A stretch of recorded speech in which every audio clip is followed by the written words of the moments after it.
Hello friends, आज हम लोग देखेंगे पैलिएशन के बारे में।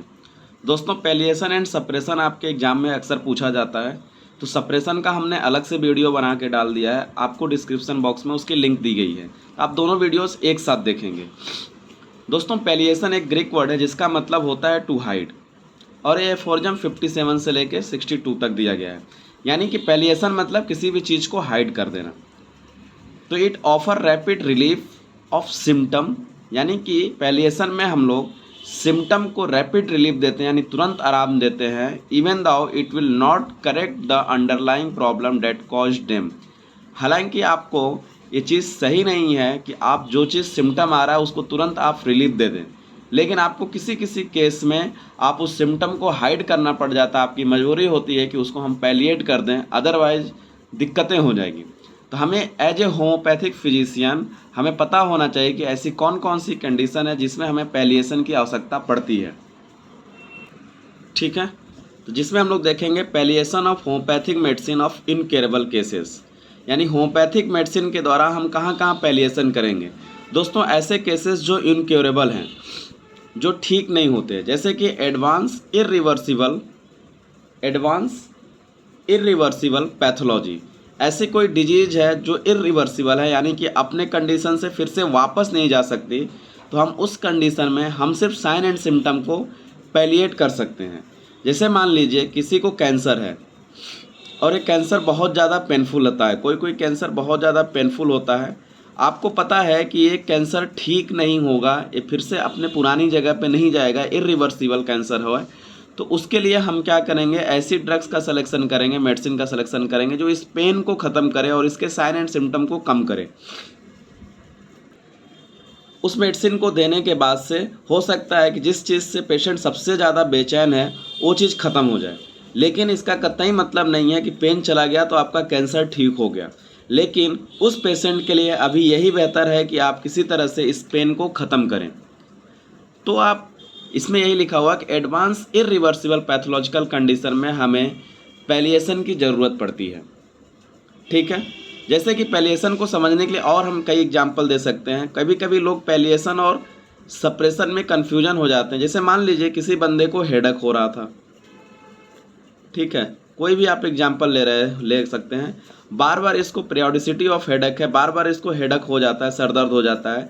आप एक्यूट कंडीशन में कोई मेडिसिन ले लेते हो, मिलीफिलियम, मिलीलोटस, बेलाडोना वगैरह, मान लीजिए जो भी इंडिकेटेड मेडिसिन हो आप ले ले रहे हो। हेडेक तो सही हो जा रहा है, लेकिन फिर से 2 दिन 4 दिन के बाद से फिर से रीअपियर हो जा रहा है। लेकिन ये 2 दिन 4 दिन तक 4 दिन तक जो पेशेंट ठीक था उसको हम क्या बोलेंगे, आपने सर दर्द को क्या कर दिया, पैलिएशन कर दिया, यानी पैलिएट कर दिया। उसके सिम्टम को क्या कर दिया, आपने हाइड कर दिया। तो इसको पैलिएशन बोलते हैं। यानी हेडेक को हमने क्या किया कि ठीक ना करके उसके दर्द को क्या किया, हमने ख़त्म कर दिया, फिर से वो रीअपियर हो गया। तो जो रीअपियरेंस है वो किस मैनिफेस्टेशन में हो रहा है, हेडेक के रूप में ही होना चाहिए। जैसे अगर मैं दूसरा एग्जांपल दूं, अगर किसी को स्किन कंप्लेन है, समझिएगा बात को, उसने कोई ऑइंटमेंट लगा लिया या फिर कोई दवा खाया जिसके वजह से वो ठीक तो हो गया, नेवर अकर, लेकिन बाद में 2 महीने 3 महीने बाद उसको अस्थमा हो गया। यानी इसका मतलब ये हो गया कि स्किन कंप्लेन दोबारा रिकर नहीं किया, लेकिन बाद में उस बंदे को क्या हो गया, अस्थमा हो गया। इसका मतलब मोर वाइटल ऑर्गन अफेक्ट हो गया, रिस्पायरेटरी ट्रैक की बीमारी हो गई।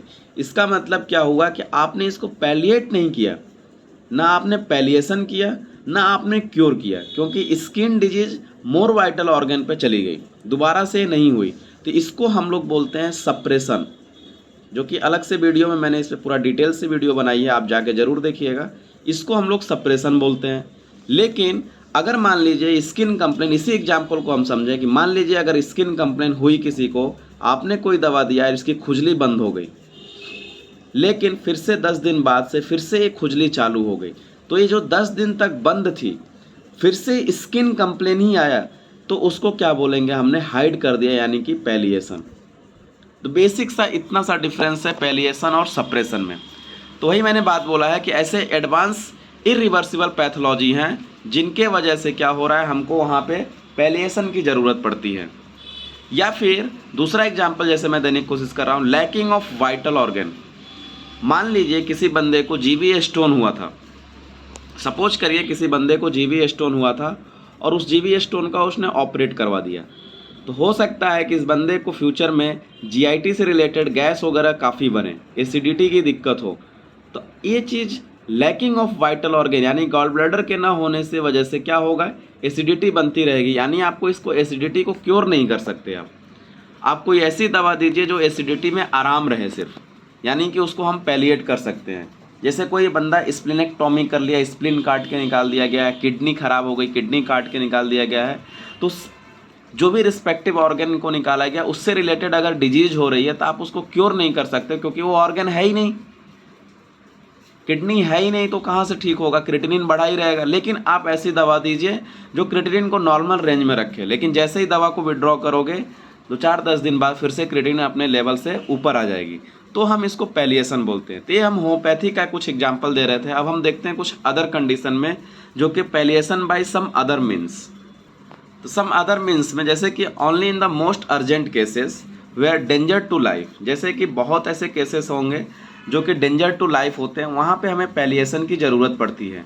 डेथ में allow no time to action of the homeopathic remedy, तो आपको होम्योपैथिक रेमेडी का एक्शन के लिए टाइम नहीं है। वहाँ पे अर्जेंट केसेस है, जैसे कि एक्सीडेंट के केस में, जैसे सडन एक्सीडेंट, एस्फेक्जिया हो गया, किसी को करंट लग गया, लाइटनिंग हो गई, किसी को फ्रीजिंग हो गया, कोई नदी में डूब रहा था उसके वजह से, तो ऐसे जगहों पे आपको होम्योपैथिक रेमेडी आपको पता है कि नहीं देनी है, आपको सडन पैलिएटिव ट्रीटमेंट करना है to the old school method, ठीक है।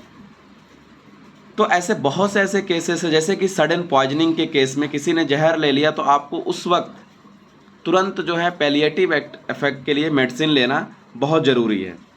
तो दोस्तों ये 3 पार्ट आपको पता है कि कोई इरिवर्सिबल पैथोलॉजी हो और लैकिंग ऑफ वाइटल हो तो हम पैलिएट करेंगे, या फिर कोई अर्जेंट केसेस है उस पल के लिए आप तुरंत, जैसे मान लीजिए किसी को फ्रीजिंग ही हो गया, पेशेंट पूरा कांप रहा है, तो उस वक्त आप पेशेंट को हीट करिए, आग के सामने रखिए, ताकि वो जो है फ्रीजिंग जो सिम्टम था वो ख़त्म हो।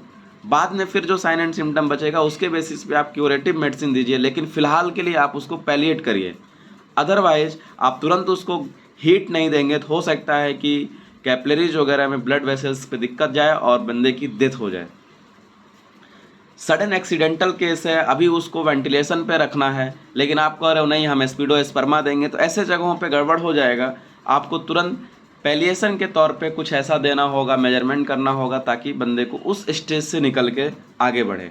तो पैलिएशन का बेसिकली मतलब होता है हाइड द सिम्टम, जबकि सप्रेशन में सिम्टम तो वो ख़त्म हो जाता है लेकिन मोर वाइटल ऑर्गन अफेक्ट हो जाता है। तो आई होप आप समझ गए होंगे कि व्हाट इज़ पैलिएशन और व्हाट इज़ सप्रेशन। हालांकि सप्रेशन का नोट्स इसमें नहीं है, उसके लिए अलग से मैंने वीडियोज़ डाला है जो कि डिस्क्रिप्शन में लिंक दे रखा है।